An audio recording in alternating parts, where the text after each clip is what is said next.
Is The Last Dance helping or hurting Jordan's image? I think it's doing two things. Two things can be true, Skip. You've heard me say that several times. On the one hand, Skip, there are a lot of people that were not around or they were too young to remember that Michael Jordan, a lot of people think the shoes, but trust me, he was a hell of a ball player even before the shoes. And Skip, they're getting an opportunity to see just Michael Jordan. I mean, I don't know how much they go back and YouTube it, but you're getting an opportunity. And I think ESPN has done a great job of putting this together and putting it out there for the viewing public. But on the flip side of that, Skip, I think it's showing he was worried about that, of how he's being portrayed in practice and what he was doing and able to motivate his team to get them ready to go. Skip, after the show yesterday, I got off the phone and I was thinking, I'm trying to think, and I'm like, there has to be someone that some people will understand when I say this, there's a great comparison to. And I got on the phone and I said, Steve, you know what? Michael Jordan is Bobby Knight, the great Indiana coach. And to some fans and a lot of coaches, the ends justify the means. Now, Isaiah Thomas would have a very different story to tell than Rex Reed, who he ended up ultimately losing his job for. That is who he is, Skip. But he graduates his players. Those guys win national titles. And you see what you do? That's who Michael Jordan was. You justify it by saying, look at the titles they won. He got those guys a lot of money. Ends doesn't justify the mean. If you said, okay, yes, Shannon, he bullied those guys. Don't dress it up any other way. Don't say, well, there's no ill intent in his heart. Because I'm sure there's a lot of coaches and those fans in Indiana said, but he loved those kids. In one moment, he would grab them and jerk them by the shirt and yell and scream and curse. And the next minute, he put his arms around them. He loved them. He had no ill intent in his heart. He had no hatred. That doesn't mean jack. He bullied those. And that's why he said what he said, Skip. He knew how this documentary would portray him. Not so much the basketball player shooting the ball on the court, but the behind the scenes and some of the things he said. Skip, I'm trying to figure the difference between Draymond Green calling KD the female dog and Michael Jordan calling Scotty Burrell the guard utensil. I'm just trying to figure how they're different. One guy's like the other guy isn't. So we deem what Michael Jordan was motivating. How do we know KD wasn't trying to Draymond wasn't trying to motivate KD? You see, what we've started to see, Skip, and we've seen this over the last couple of years. If we like someone, we're more willing to accept their actions and their behavior, no matter how bad and grotesque it is. And I don't need to go back and say when. I'm saying the last 4 years or so. You know what I'm talking about. We're willing to accept that if we like that person. I think Michael Jordan has such a high Q rating, such a high approval rating. We will accept behavior even though we know it's wrong because we like said individual. Okay, time out. So I had to sit here on Friday and sit here on Monday listening to you dismiss Michael Jeffrey Jordan as a straight up, flat out bully. A bully. Yeah, you're a bully. And you're telling me that you're not sure whether this has helped or hurt his image. Why didn't you say it's hurt his image? Because if he's who you say he is, it should destroy his image if he's a bully. Skip. We see this every single day of what's transpiring, but because there's a popular segment that loves him, there's nothing he can do. To some, there's nothing Michael Jordan can do to tarnish what he's done. Skip, the shoe. It's got to be the shoe, Skip. It's got to be the shoe. I want to be like Mike. Come on, Skip, you know how this goes. If we like something, if we like someone, there's nothing getting us off that hill. And this is a hill that some is not going to come off of. They like Skip. I love Mike, the player. I just don't, me and his actions and how he motivated, that doesn't jive. It hadn't changed, Skip. It hadn't changed my perception. I just wouldn't have stood for it. That's all I'm saying. That's it. Okay.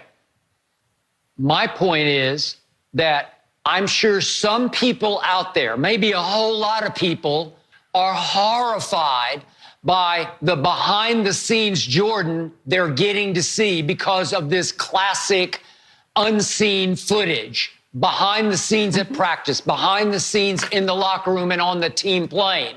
Shannon Sharpe had never seen any of this or heard any of this. And now we hear Michael Jordan calling Scott Burrell not only a garden utensil, but he called him the B word also. He went Draymond on him, right? And you said there's no way you as a man would have taken that from him. But I just read a piece in USA Today, a big interview with Scott Burrell, in which he applauded Michael for all that he did. We're going to go deeper into this piece later in the show.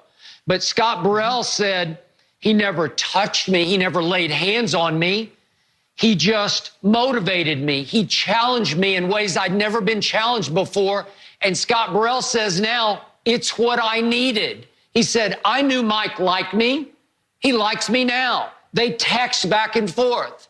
He thanked Jordan in a sort of sarcastic way for the 1,000 interviews that he's having to do or getting to do now because of this documentary.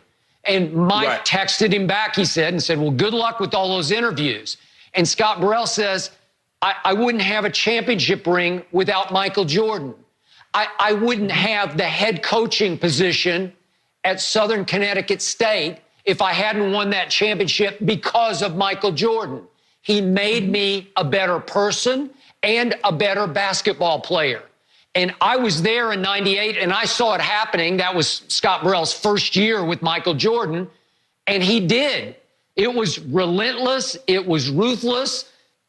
It was sometimes heartless, but it was working because once we got to the playoffs, I told you there was game 3 at New Jersey. It was sort of a turning point of the playoffs. 2 close games at the United Center to start that series. And who rose and shone in game 3 on the road before a crazed sellout crowd in Jersey? Scotty Burrell came off the bench, wound up playing 24 minutes and scoring 23 points because Michael had toughened him up. Michael toughened up Steve Kerr. Was he a great player? No. He toughened up Will Perdue. Was he a great player? No. Judd Buechler. Just stop it. You know, Scott Burrell. These are not great players. And Michael took that collection that I just named. That was about 1/4 almost 1/3 of the team in '98. He toughened each one of them up enough that they all contributed. Will Perdue wasn't there at that point, but they all contributed to championships. It's how he motivated. He motivated by fear. If you want to say Bobby Knight, the difference was Bobby Knight couldn't play basketball. He was a decent college basketball player, but Michael Jordan's the greatest player who ever stepped on a floor. He's also the baddest you-know-what who ever stepped on a floor or court or field in any team sport. And he knew he had to raise the level. He said, I pulled people along who did not want to be pulled. It's not bullying, it's leading. It's as simple as that. And I think most people might be horrified, but in the end did justify the means. It's win at any cost, paying a huge price. The price is 6 for 6. 6 championships in 6 tries. And I haven't heard one of those players in that documentary say, I hated him. I hate him now. They don't hate him. They loved what he was, what he stood for. You do not understand how documentary work. Now, I'm not going to go get Craig Hodges.